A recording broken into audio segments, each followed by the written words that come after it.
देखिए, पिछले 10 सालों से भारत की करोड़ों जनता महंगाई की मार झेल रही है। उससे राहत के लिए इस बजट में क्या होगा, इसकी ओर सबका ध्यान जाएगा। किसानों की एमएसपी की मांग लंबे समय से चली आ रही है। 750 किसानों ने अपनी शहादत दी। उनकी एमएसपी को बढ़ाने के लिए बजट में क्या है, इसको देखना होगा। भारत की सेना को आपने 4 साल के ठेके पर रख दिया। अग्निवीर जैसी योजना लाकर भारत की सेना को कमजोर करने का काम किया। आपके खुद के घटक दल कह रहे हैं कि अग्निवीर वापस लो।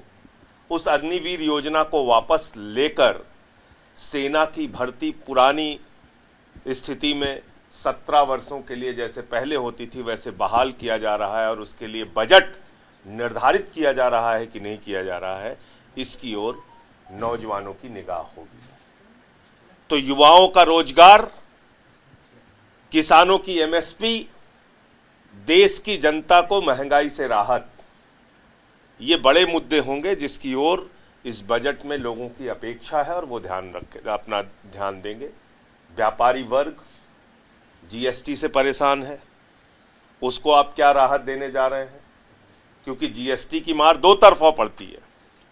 एक तरफ व्यापारी को पड़ती है और दूसरी तरफ उपभोक्ता को पड़ती है। जितना आप टैक्स बढ़ाते हैं वो कहीं ना कहीं घूम फिरकर जनता के ऊपर आता है और महंगाई बढ़ती है।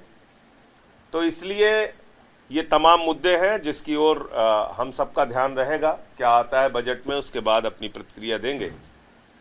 जहां तक दिल्ली और पंजाब का सवाल है, दिल्ली का बजट तो मैं अभी से लीक कर सकता हूं। दिल्ली को पिछले 9 साल से 325 करोड़ से ज्यादा नहीं मिल रहा है। उसका सिर्फ एक कारण है कि दिल्ली की जनता ने आम आदमी पार्टी को चुन लिया। दिल्ली की जनता ने अरविंद केजरीवाल को अपना मुख्यमंत्री बना दिया। तो केजरीवाल जी मुख्यमंत्री कैसे बन गए, आम आदमी पार्टी की सरकार कैसे बन गई, इसका बदला लिया जा रहा है दिल्ली के लोगों से। लाखों करोड़ का टैक्स दिल्ली की जनता देती है केंद्र सरकार को, और बदले में हमको पिछले 9 साल से 325 करोड़ रुपए मिल रहा है। इसके अतिरिक्त कुछ नहीं मिल रहा है। और आज के बजट को मैं अभी लीक कर सकता हूं, आप देखिएगा बजट आएगा 325 करोड़ से ज्यादा हमें मिलने वाला नहीं है। पंजाब की हालत यही है। 8000 करोड़ रुपए अलग अलग डेवलपमेंट के विकास की योजनाओं का इन्होंने रोक के रखा हुआ है। तो ये सारे विषय हैं, इसको हम लोग देखते हैं बजट में आज क्या सामने आता है। इकोनॉमिक सर्वे कल आया है, उसको आप लोगों ने देखा ही होगा। आप बताइए, ये भाजपाई नौटंकी करते हैं, कहते हैं चीन के सामानों का बहिष्कार करो, चीन के सामानों का बहिष्कार करो।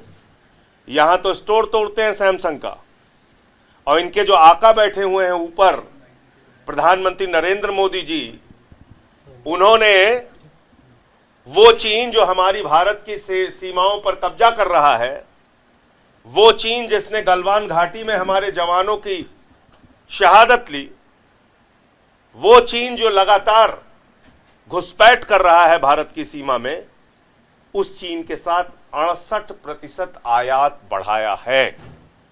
इसका जवाब प्रधानमंत्री को देना चाहिए कि आप उस देश के साथ आयात बढ़ा रहे हैं, इंपोर्ट बढ़ा रहे हैं, जो हमारे देश की सीमा में घुसपैठ कर रहा है। ये भारतीय जनता पार्टी की खोखली राष्ट्रवाद की विचारधारा को प्रदर्शित करता है। For exclusive and insightful videos, subscribe to our new channel ABP Live Premium.